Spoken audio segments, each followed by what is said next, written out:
नमस्कार, सत्य मंच पर आप सभी का हार्दिक स्वागत है। आज हम आपके सामने सत्य सीरीज का एपिसोड 2 लेकर आए हैं। अगर आपने हमारे चैनल को सब्सक्राइब किया है एवं हमारे वीडियोस देखे हैं तो आप जानते होंगे कि हम आपके सामने सत्य, धर्म एवं ज्ञान की बातें लगातार लेकर आ रहे हैं एवं आते रहेंगे। आज हम बात करेंगे ईश्वर की या अल्लाह की, यावे या गॉड की। आखिर क्या नाम है उस शक्ति का? इस नाम के चक्कर में पड़ न जाने कितनी शताब्दियों से मनुष्य एक दूसरे से लड़ रहे हैं एवं सत्य ना समझ सके तो लड़ते रहेंगे। तो आइए आज हम इस प्रपंच के भेद को सुलझाने का प्रयास करते हैं एवं कुछ कदम सत्य की ओर लेते हैं। लेकिन उससे पहले यदि आपने हमारे चैनल को अभी तक सब्सक्राइब नहीं किया है तो अवश्य कर लें, इससे हमें प्रोत्साहन मिलता है एवं हमारी वीडियोस देख आनंद आए तो लाइक और शेयर भी अवश्य करें। बिना विलंब किए एपिसोड आरंभ करते हैं। आरंभ करेंगे शब्द गॉड से। इस शब्द से हम इसलिए आरंभ कर रहे हैं क्योंकि विश्व भर में इस शब्द का प्रयोग करने वालों की संख्या सबसे ज्यादा है। वैसे भी आजकल धर्म के नाम पर जनसंख्या बढ़ाने का चलन तेजी से बढ़ रहा है। तो चलिए, गॉड शब्द का अंग्रेजी अर्थ होता है सुप्रीम बीइंग या डीटी, जिसे हम हिंदी में दिव्य शक्ति या वह जो सर्वोच्च है कह सकते हैं। यह शब्द अंग्रेजी नहीं है, बल्कि इस शब्द का मूल कुछ विद्वानों के अनुसार पुराने जर्मन शब्द गॉटन या गॉट से लिया गया है।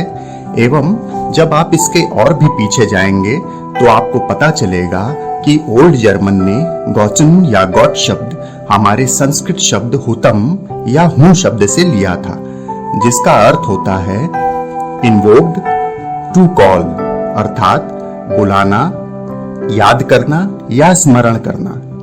तो इन्होंने अपने धर्म का सबसे महत्वपूर्ण शब्द उसी संस्कृति से लिया है जिस संस्कृति की ये सदा से निंदा करते आए हैं। सनातन की जड़ें यहां भी दिख गईं। चलिए आगे बढ़ते हैं। गॉड शब्द का प्रचलन क्रिश्चियनिटी में पाया जाता है एवं 6वीं शताब्दी ईस्वी में इस शब्द का प्रयोग प्रथम बार किया गया था।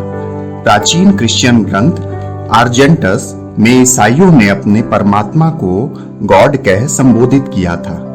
यदि हम ईसाई मत के आरंभ की बात करें तो हमें पता चलेगा कि ये मत यीशु नामक एक व्यक्ति द्वारा स्थापित किया गया था एवं बाइबल ग्रंथ में हमें उस व्यक्ति के मसीहा बनने की अनेक कथाएं मिल जाती हैं। बाइबल के अनुसार यीशु ने अपने जीवन काल में प्रेम एवं सौहार्द का पाठ पढ़ाया एवं अपने लिए किसी भी प्रकार के विशेष प्रबंध का आवाहन नहीं किया।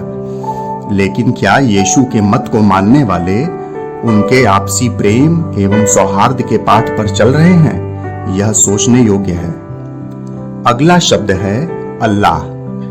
इस शब्द का प्रयोग करने वाले संख्या की दृष्टि में विश्व में दूसरे स्थान रखते हैं, किंतु प्रथम स्थान पर आने के लिए अनेकों हथकंडे अपना रहे हैं। इस मत का आरंभ 7वीं ईस्वी में मोहम्मद नामक इनके पैगंबर ने किया था। किंतु यदि हम अल्लाह शब्द पर ध्यान दें तो यह शब्द इस्लाम के जन्म से कई शताब्दियों पहले से प्रचलन में था। अरेबियाई कबीले जो मूर्ति पूजा करते थे, वे अपने सर्वोच्च देवता को अल्लाह के नाम से ही पूजते थे। अल्लाह शब्द अल और इल्लाह शब्दों को जोड़कर बना है, जिसका अंग्रेजी अर्थ है द गॉड। इस शब्द की बुनियाद अरमैक शब्द इलाह, सीरियाई शब्द अलाहा एवं हिब्रू शब्द एल या एलोहिम से निकली है। यहाँ तक कि अरेबियाई क्षेत्र में रहने वाले ईसाई एवं यहूदी भी अपने अपने परमात्मा को अल्लाह कह ही पुकारते थे, किंतु अब वे लुप्त प्राय हो गए हैं। या तो वे उस अरेबिया क्षेत्र को छोड़कर चले गए या तो उन्हें डरा धमकाकर अपना मत परिवर्तित करने पर मजबूर कर दिया गया। अगला शब्द है हमारे पवित्र सनातन धर्म का और वह है ईश्वर। यूं तो सनातन या हिंदू धर्म में हमें हर प्रकार की स्वतंत्रता प्रदान की गई है, चाहे वह पूजा पद्धति को लेकर हो, देवताओं के चयन को लेकर हो या फिर मुक्ति के पथ को लेकर हो। इस प्रकार हम उस परम शक्ति को विभिन्न नामों से जानते हैं, जैसे परमपिता, सच्चिदानंद घन, परमेश्वर, ईश्वर आदि। किंतु यदि आप इन शब्दों के अर्थ में जाएं, तो आप पाएंगे कि हर शब्द एक दूसरे का पर्यायवाची शब्द है। ईश्वर शब्द का विभाजन करने पर हमें ईश धन वर प्राप्त होता है, जिसमें ईश का अंग्रेजी अर्थ है ओनर या रूलर और वर का अंग्रेजी अर्थ है ब्यूटीफुल, ब्लेसिंग या बून। यह शब्द संस्कृत से उपजा है। अंततः हम इस शब्द का अर्थ बतलाते हैं, जो होता है परम पुरुष, स्वामी, परमात्मा, सर्वशक्तिमान आदि। यह वही शक्ति है जो हर जगह विद्यमान है, कण कण में बसी है, सूक्ष्म से सूक्ष्म है तो विराट से विराट भी, निराकार है तो साकार भी। इस संपूर्ण सृष्टि का रचयिता ही ईश्वर है, जो सनातन है और सदा ही रहेगा। भले ही उसे पूजने की पद्धति बदलती रहे, किंतु वह रहेगा सदैव। चलते हैं अगले शब्द पर, जो है यावे या फिर YHWH, जो कि इजरायली कबीलों द्वारा अपने परमात्मा को संबोधित करने के लिए प्रयोग किया जाता रहा है। यह शब्द यहूदियों के अनुसार उनके पैगंबर मूशे को स्वयं ईश्वर ने बतलाया था, जो कि ओल्ड बाइबल के बुक ऑफ एक्सोडस में लिखित है। किंतु विशेषज्ञ बतलाते हैं कि इस शब्द का प्राचीनतम प्रयोग मोआबाइट शिला या मीशा शिला में मिलता है, जो कि मीशा नामक राजा ने बनवाई थी जब उसने इजराइल क्षेत्र पर 840 ईसा पूर्व जीत दर्ज की थी। यह शब्द 4 हिब्रू अक्षरों को साथ जोड़ बना है, जिनका लैटिन ट्रांसलेशन होता है YHWH। इन 4 अक्षरों में वॉवेल्स को जोड़ देने पर यावे, जेहोवा, येहोवा या जावे जैसे शब्द निकलते हैं, जिसका प्रयोग इजरायली या यहूदी जन उस परम शक्ति के संबोधन में प्रयोग करते हैं। ये थी उस परम पिता के विभिन्न नामों की गाथा। विभिन्न संस्कृतियों के हिसाब से विभिन्न नाम है उसके, किंतु हर नाम का अर्थ एक ही है, परमात्मा।